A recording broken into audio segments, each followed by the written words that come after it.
How would you like a 15% discount to my daily email, the stack of stuff, the show notes, discounts to the conference, all of that? All you need to do is text the word show to 33777. You'll get the annual subscription with a 15% discount to my daily email. You'll get the stack of stuff, the links to the show notes, discounts to the conference, and so much more. All you have to do is text the word show, SHOW, to 33777. Text show to 33777.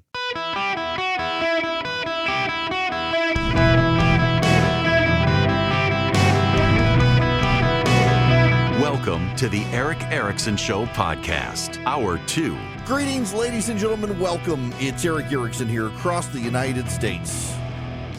Delighted to have you with me this hour. The phone number is 877-973-7425. If you would like to be on the program, happy to have you.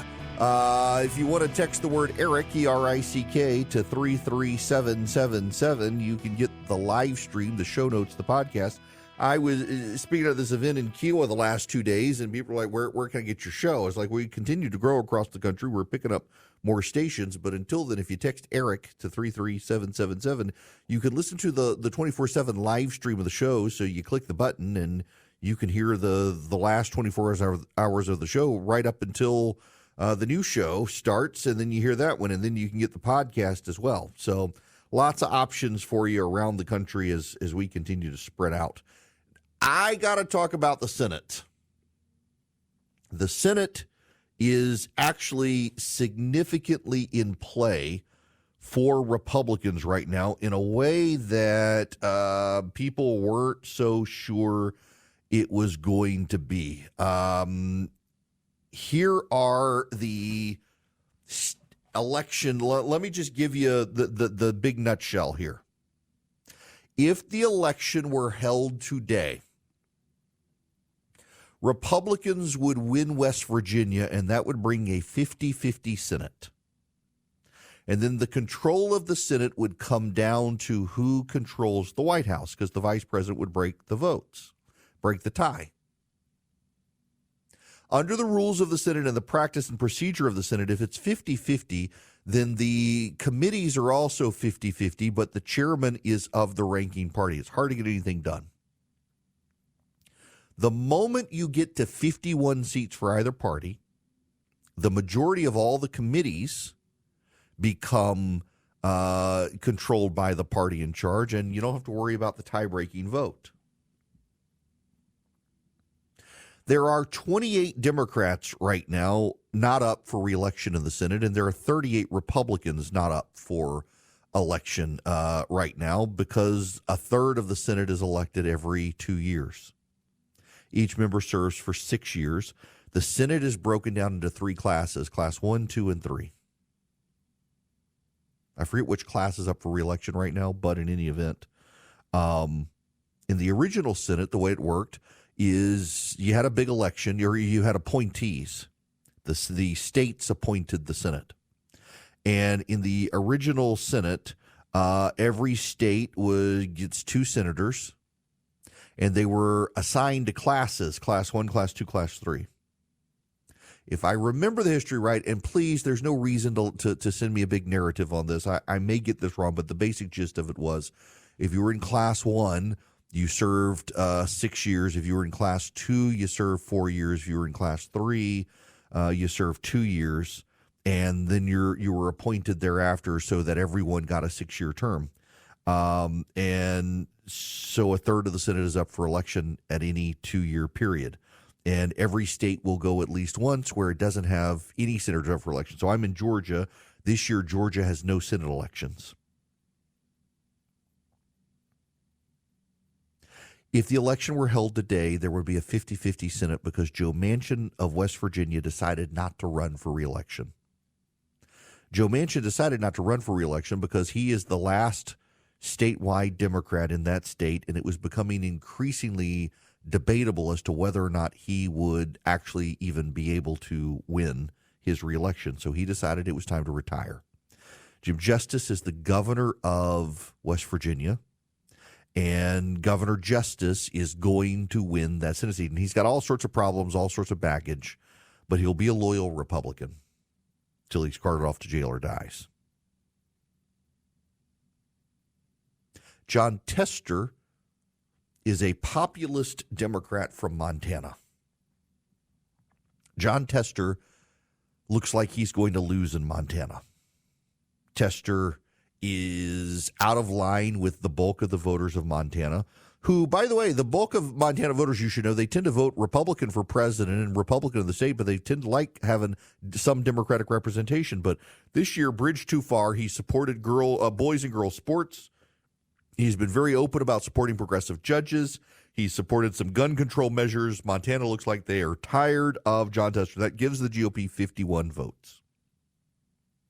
There has not been much hope in Ohio for Republicans. Bernie Moreno has been plagued with a lot of problems, including a messy divorce for his kid, some other accusations out there, but suddenly the tide is turning in Ohio. Republicans now believe that they might be able to pick up the Ohio Senate seat. If they do, that's 52 seats. So the Democrats are in a mad scramble for Florida and Texas. Democratic leaders are telling their party's donors that keeping Montana's Senate seat blue is a real challenge, but they're going to go on offense in Florida to retain their majority. They believe they have an opening in Florida because they believe Rick Scott is not super popular. Now, for the record, Rick Scott won the governor's race in Florida twice, has won the Senate in Florida ever since, but they somehow think that they can. They are also eyeing Texas, where Ted Cruz is only up by 3 points against Colin Allred. Florida and Texas are real, and they want the resources to go into them. This is good news for the GOP. Here's why it's good news. I don't actually believe that Rick Scott and Ted Cruz are in danger. Here's the problem for Ted Cruz. And listen, I like Ted Cruz. Ted Cruz is a friend of mine. I've known Rafaela's dad. I like Ted. I like his staff. But Ted can be an abrasive personality for some people. Even some Republicans, they don't particularly like Ted. He comes across as full of himself. They don't like him, and it weighs him down in the polling. Also, just like in Arizona, you have a McCain Republican, and they don't like Carrie Lake. Notice no one's talking about her winning. She's not going to, and that is entirely the fault of the GOP and Donald Trump. In Texas, there are Bush Republicans who they don't really like Ted. They'll vote for Ted. They don't really like him. But when it comes up in the polling, they're like, he's not my guy. They wind up voting for him, typically, even if they don't like him or Trump. But that weighs on Ted Cruz. If a Republican, if Donald Trump gets elected president, Donald Trump would frankly be doing everyone a favor by putting Ted Cruz on the Supreme Court and freeing up a seat in Texas for a Republican who Texas voters tend to gel with a little better than Ted. I don't think they're in danger. Now, the dynamics here are kind of funny because the Democrats have been in Amelia Island, Florida, while the Republicans have been at Sea Island, Georgia, just up the road. We're talking an hour between the two, maybe hour and a half. And some of the donors could have jetted from one to the other if they wanted, not that they did. But John Tester's toast. Now, this all matters for some very practical reasons. Here's Chuck Schumer. Bang. Just talking about, you can't hear the reporter, Vice President Harris wants to get rid of the filibuster. Something our caucus will discuss in the next session of Congress. Yes. It's something our caucus will discuss. Yes. It's something our caucus will discuss, getting rid of the filibuster. Now, I want to be real honest with you. I'm in the minority on this. Know when you're in the minority, even when you think you're right. I actually don't think the Democrats have the votes to get rid of the filibuster. Here's the Democrats' thinking on the filibuster, and Kamala Harris says she is. And by the way, I should play you Joe Manchin here on this issue first. Go to the Hill because we have some new information coming in, and Armani Raju is there, a key voice, I should say, not going to endorse Vice President Harris, Manu? Yeah, that's right. That's Senator Joe Manchin, who had long been, of course, a moderate Democrat from West Virginia, recently became an independent, but someone who still caucuses with Democrats and had been signaling just a couple of weeks ago, told me that he was getting ready, getting closer to endorse Kamala Harris as he heard a lot of her proposals going forward. But now that she has said that she would gut the Senate's filibuster rules in order to pass a measure to preserve abortion rights, Manchin tells us this morning that he will not endorse Harris for president. He is one of the staunchest supporters of the filibuster in the Senate. Manchin argues that it is essential to forcing bipartisan consensus and compromise in the Senate. It is in the minority of Democrats in particular who are pushing to gut this altogether because it would lower the threshold for advancing legislation from 60 votes to 51 if Kamala Harris had her way. But just moments ago, Manchin told our colleague Ted Barrett, he said, quote, "Shame on her," referring to Harris. He says that she knows the filibuster is the holy grail of democracy. And Manchin went on to say it's the only thing that keeps us talking and working together. If she gets rid of that, then this would be the House on steroids. And then Ted went on to ask him whether she would consider endorsing her. And he said, quote, "That ain't going to happen." So he could have given her some effort as Harris is trying to move to the middle, guys. Perhaps she could have touted a Manchin endorsement, which seemed to be coming to her side. But now that she has said this, he says, no way, that is not going to happen, as she tries to promise her voters she can get abortion rights passed, and if she wins the presidency in November. It's all about abortion for her. Here's what it is beyond abortion. The Democrats believe if they can get rid of the filibuster, they could pack the United States Supreme Court with additional justices who have life tenure. They can make Puerto Rico a state. They think that will give them 2 Senate seats. Be careful. Puerto Rico votes Republican. And they think they can get District of Columbia to be a state. I think the Supreme Court would say no, except they want to pack the Supreme Court with a bunch of justices who would say yes and then lock in their gains. That's the bigger picture here. You need to understand why the Senate is so important for the GOP. I actually don't think a majority of the Democrats want to go along with it unless they can lock in their gains. And the way they lock in their gains is first they pack the Supreme Court with several more justices who would ensure a progressive bent to the Supreme Court. Then they give the District of Columbia statehood, and you have those progressive justices say it's fine. Then you give Puerto Rico statehood, and they think that, well, maybe that'll balance out. Wink, wink, nod, nod. They'll vote Democrat. That's what they want to do. That's why the Republicans need to pick up the Senate, to preserve the filibuster. The filibuster actually, as Joe Manchin says, does actually force the Senate to not be like the House. It slows everything down, which is good. And it forces the senators to work together to try to get 60 votes instead of towing a party line with 51. Now, the fact that the Democrats are telling people put money into Texas and Florida is actually bad for the Democrats, because I don't actually think that the Democrats in Texas or Florida can mount a ground game to overcome the Republicans who have been surging in voter registration in both states. I don't think they can, but it will deprive states like Ohio of resources. And suddenly Bernie Moreno is putting Ohio in play. Ohio is now the only undecided state right now. Pennsylvania and Dave McCormick, it looks like the Democrats can pick that up, although McCormick is beginning to close in the polling there. Early voting has started, and McCormick is beginning to close in with Bob Casey. Nevada, unfortunately, Sam Brown is a great candidate, but doesn't seem to be closing the deal there. Arizona, I mean, Donald Trump and the Republicans should blame themselves for that. Trump's support for Kari Lake, she's a terrible candidate. She's just been ruined there. And you're going to get a very progressive Democrat taking that seat when any other Republican probably could have won it. But right now, it looks like the GOP could pick up the Senate. The problem is the House. It looks like the Republicans aren't even fundraising good enough to keep the House. Maybe they can. They're begging Donald Trump to do a fundraiser. And by the way, side note here, I refuse to encourage people to give money to House candidates these days, as much as I want the GOP to save the House. But if you give them money, you're going to get spam messages, text messages for the rest of your life, and you're punishing yourself by giving money to the GOP in the House. It's just a shame to see. But right now, the Senate is on the line. The Republicans have a great shot at taking the Senate, and they may actually be able to pick up the Ohio seat as well, which would give them 52 seats in the U.S. Senate. Blinds.com Cyber Monday Last Chance is happening now. Don't miss out on up to 45% off site-wide. A Blinds.com design expert can help you make the perfect selection on your schedule.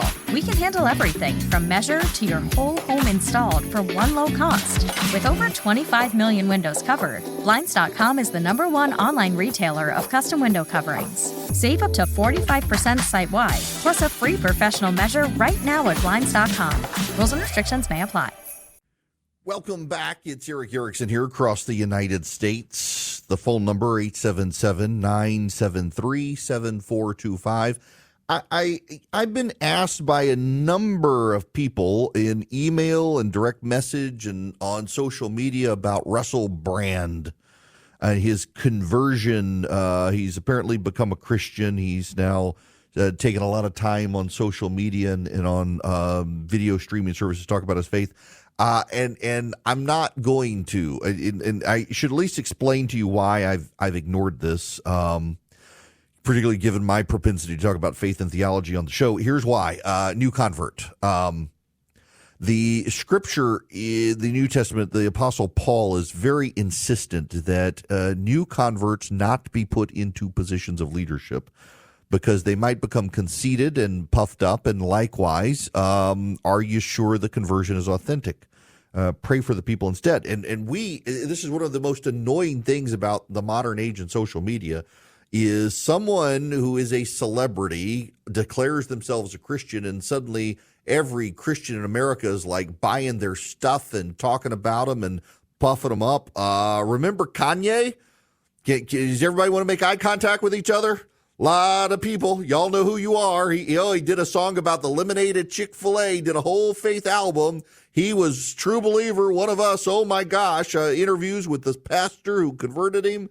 Guy was clearly suffering from mental health that got abandoned by a lot of people. Maybe his conversion, I don't know, was authentic or something, but he hadn't exactly done people any favor. So stop just with the celebrities. Oh my gosh, Russell Brand, he's one of us now. We should buy his stuff, and they're all buying the pre-conversion stuff.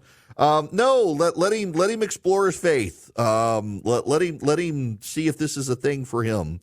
Let him be sure what he actually believes, instead of just getting on the bandwagon and having it wind up like Kanye West or all the other celebrities who became converts and then turns out that they really weren't.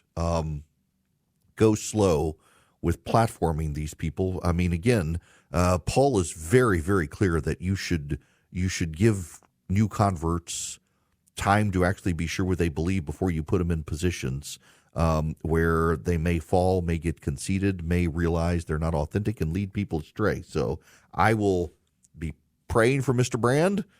I'm not about to elevate his platform, and neither should you.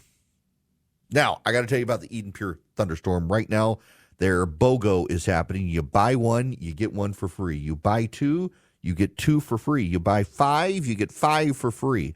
You go to EdenPureDeals.com. You put in Eric Bogo, ERICKBOGO, and you can get three of them, and you can save yourself $200. I'm sorry, no, you buy one. The wrong deal, BOGO. You buy one, you get one for free. Now, I do need to tell you, they have they sent me a new one. The new ones actually have plasma. In addition to ozone generation, they have plasma, and that actually gets rid of the bacteria and gets rid of the viruses. Everything that it sucks them in, it connects them to a plasma ion, and it destroys the bacteria and the viruses that are floating. And then the ozone, of course, sucks in the odor ions and goes to where they are as well, spreads out across the area where the Eden Pure works, and latches onto them and destroys them. It really is effective. You can buy one, get one free. EdenPureDeals.com. The discount code EricBogo, ERICKBOGO, EdenPureDeals.com. My fellow Americans, welcome. It's Eric Erickson here across the United States. The phone number is 877-973-7425 should you wish to be on the program. As always, if you text Eric, E-R-I-C-K, to 33777, you can get the show notes, the live stream, the podcast, all that. If you click on the very first link to the show notes, you can subscribe, get a discount. It's been a while since I've actually pointed this out.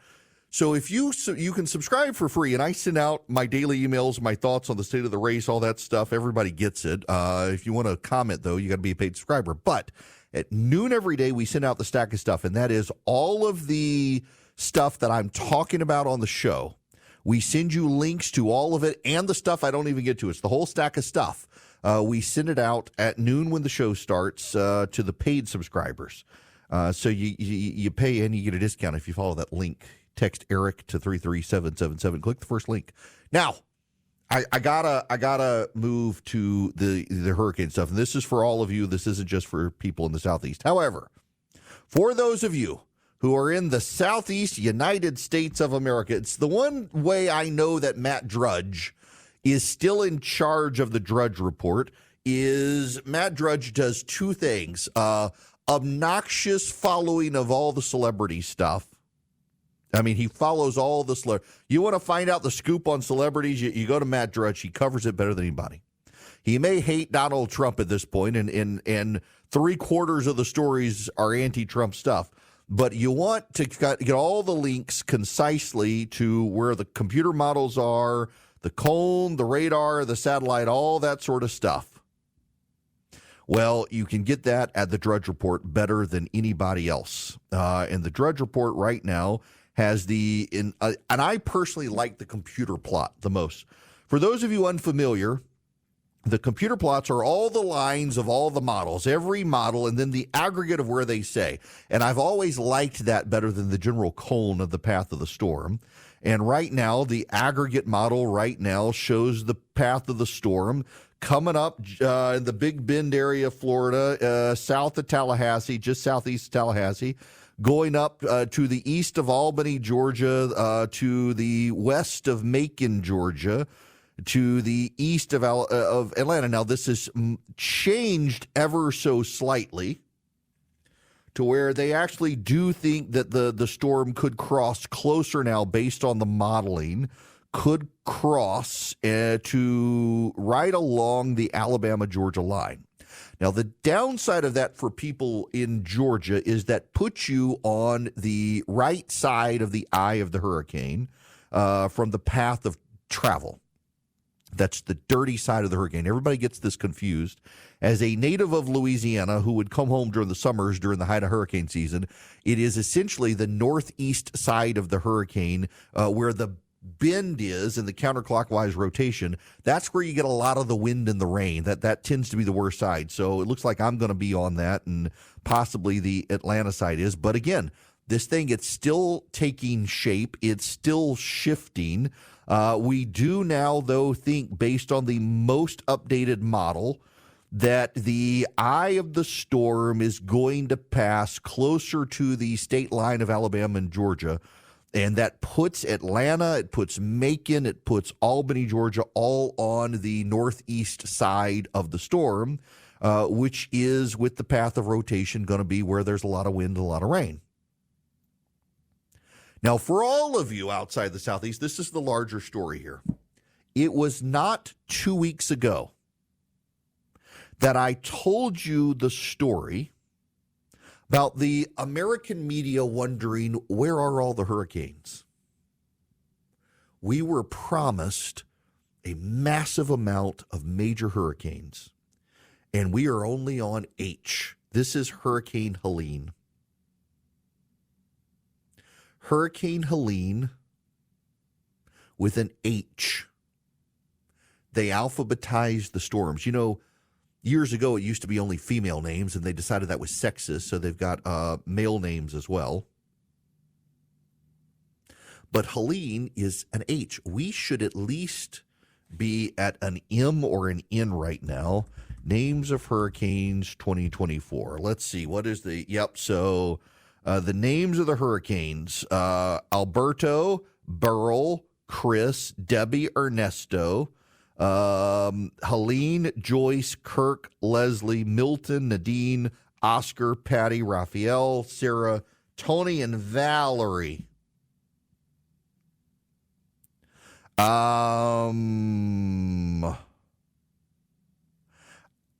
We're only at H.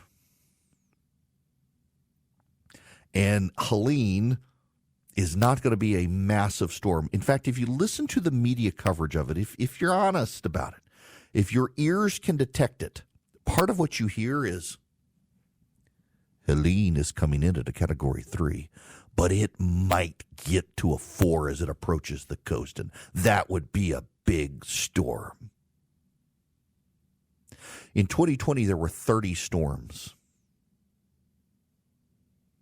30 storms. Most of those storms, however, were out in the Atlantic. They never made landfall. 2023 was the fourth busiest. It had 20 storms.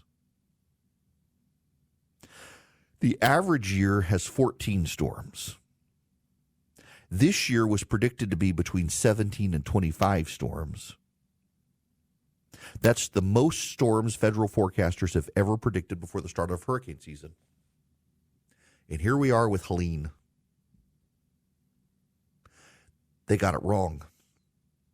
And I want you to recall when these stories came out, they were talking about this is going to be big hurricane season because global warming, climate change is affecting this. In fact, there's a story out today where, let me get into my stack of stuff.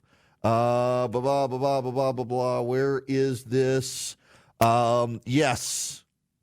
Here we go. The water and weather.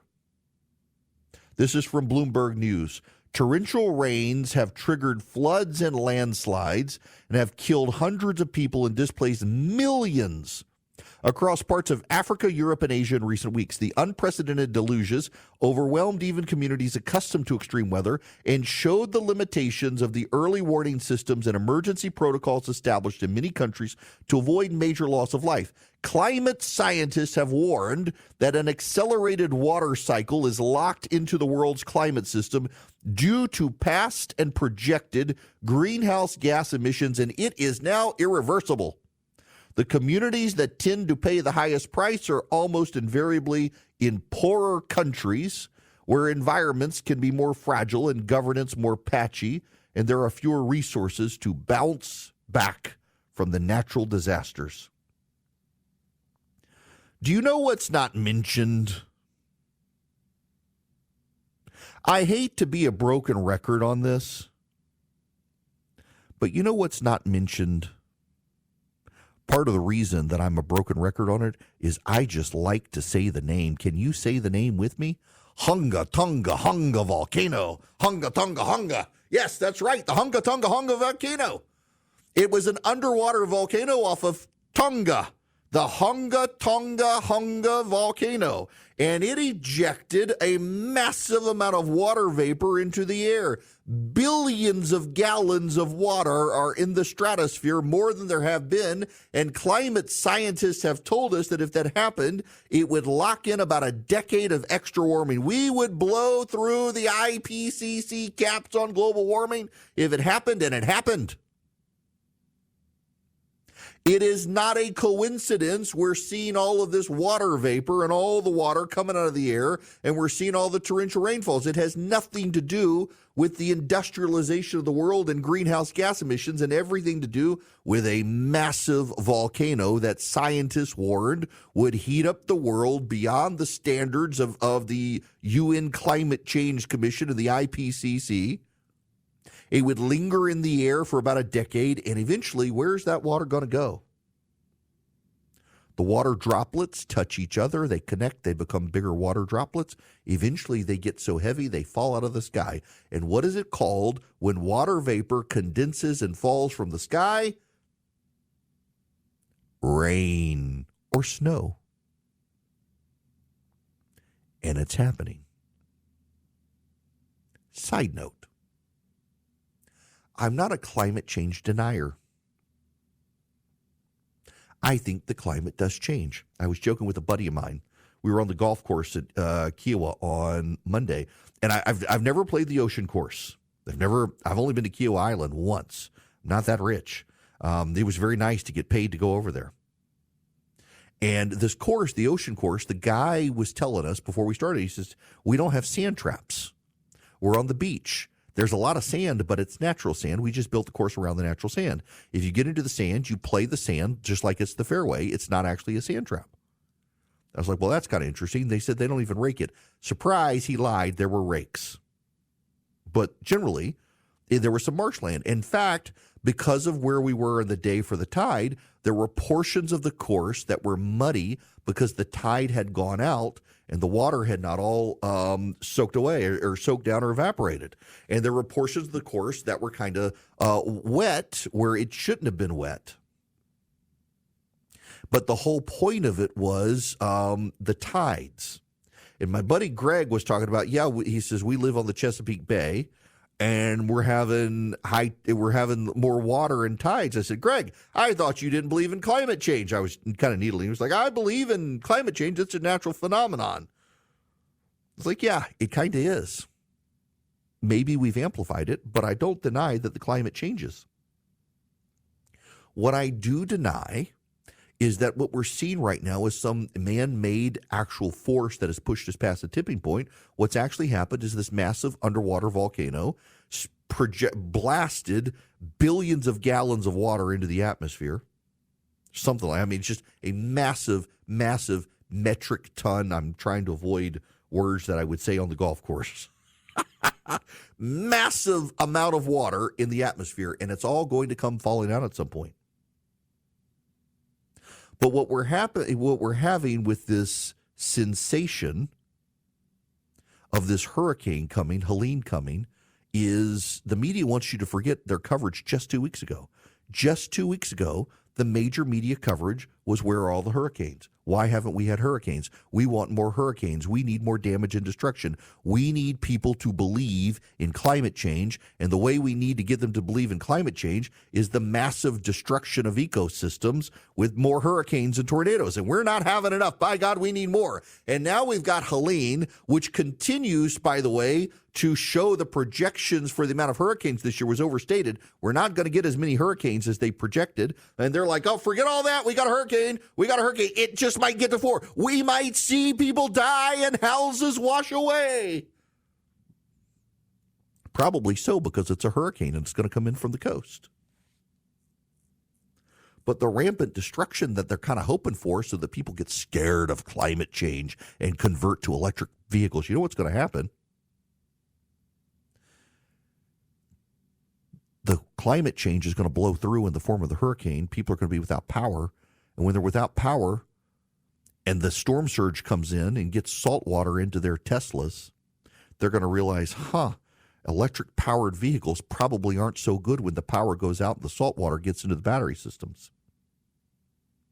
And so all the things that they want you to do when the hurricane comes through, you're going to realize are the least practical things to do when the hurricane comes in.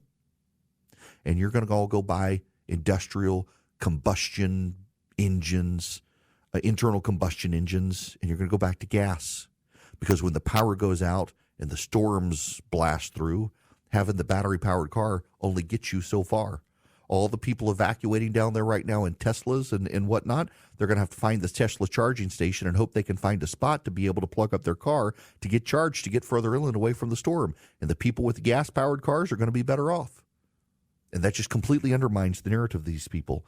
But it turns out they're not getting the hurricanes they thought they would get. So every hurricane they do get, they have to sensationalize even more to compensate for the fact that they're not getting as many as they thought they would get. They're kind of disappointed climate change is not playing out the way they hoped and projected that it would. It's all your fault, too. Now, it will be your fault if your bank decides to cancel your bank account because they find out you're a conservative listener of this program. If you go to oldglorybank.com, you can get an account with them, and you're never going to have to worry about cancellation. Oldglorybank.com is my bank. You have no fee checking, no fee savings. You can get business checking, business savings. In fact, it's been a while since I've actually been exploring their website. Normally I just go in and check my bank balance, and I do that on the app anyway. So you can get business checking and savings, you can get business lending, you can get credit cards, you can get CDs, do mobile and online banking, Old Glory Pay, you get home loans, credit cards. They get so many opportunities. And by the way, they are my bank. They're a great bank. They're a group of conservatives who started this bank. They really do want you to be able to have a bank that you're not going to have to worry about getting your bank canceled. If you're a gun store, you're never going to have to worry about them saying, your gun store, we don't want to do business with you. It's a 120-year-old bank that they have packaged and put online. And here's the genius of it. You can even take cash and deposit it at this bank. To my knowledge, now, I'm sure there are others, but to my knowledge, because I had one and I dropped them for Old Glory Bank, they're one of the only online banks where you can actually take cash and deposit it at the bank. Most online banks won't let you do that. And you can do loans. You can develop a relationship with them as if you got a local lender. It's fantastic. OldGloryBank.com. OldGloryBank.com. You can fill out the form, get an account. It takes maybe 6 minutes to do it. You can get one for your kids as well because no fee checking, no fee savings. You can deposit cash. OldGloryBank.com. Member FDIC, equal housing lender. Terms and conditions apply. Hello there. Welcome. It is Eric Erickson here. And yes, you can be on the show as well if you text or call 877-973-7425. Cliff, you're going to be up next. Welcome to the show. How are you? I'm fine. I'm glad to talk with you again. When you were in Macon, I used to call in every once in a while from Warner Robins, Georgia. Yes, sir. Welcome. Yes, I've been thinking of some things, and it just drives me crazy when I hear him ask Trump some questions or whatever, and his answers. I am a supporter of Trump. I'm going to vote for him. But things like the abortion question, when it comes up, all he has to say is not that long-winded thing that he comes up with, but just simply say, I agree with Justice Ruth Bader Ginsburg. If you don't agree with her, that's too bad. That's okay. And for those of you who don't know what Cliff's talking about, Ruth Bader Ginsburg said that Roe v. Wade was badly decided law. Yeah.